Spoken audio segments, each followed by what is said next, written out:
China has until Wednesday to respond to the British government's concerns for its new mega embassy in London. Beijing's plans for its huge new embassy, located near London's financial district, have sparked fears it could pose a security risk. But China says its new embassy would promote understanding and friendship between the two countries. Stuart Smith has more from London.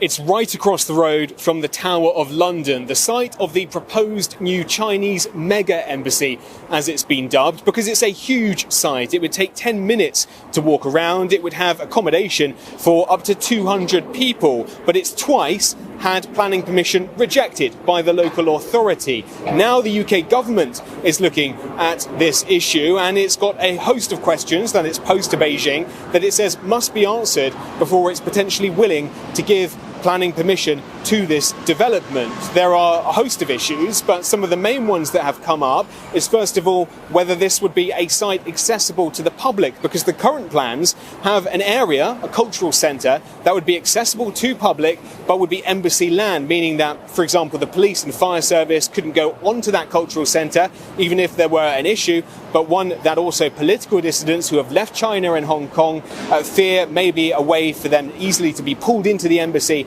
as we saw happen in Manchester in 2022 at the Chinese consulate. Another concern is that the site of this proposed development is on top of fibre optic cables that once linked Barclays' trading floor to the centre of UK finance and the UK government. Could China want to tap into those cables in order to find out what's going on? That's another concern, and one which the United States has also said it's worried about. But also, part of the whole picture of whether this place gets planning permission or not is the fact that Beijing has implicitly linked planning permission here with the UK's ambassador's residence proposal in Beijing. The UK wants to build a new one, and it looks like that wouldn't go ahead unless this place gets planning permission. Beijing says it has no intention to change the plans, but the answers to those 50 questions, at least, will likely lead to a final outcome in early September about whether this place that China's already paid over $300 million for will become its new mega embassy. Stuart Smith, CNA, London.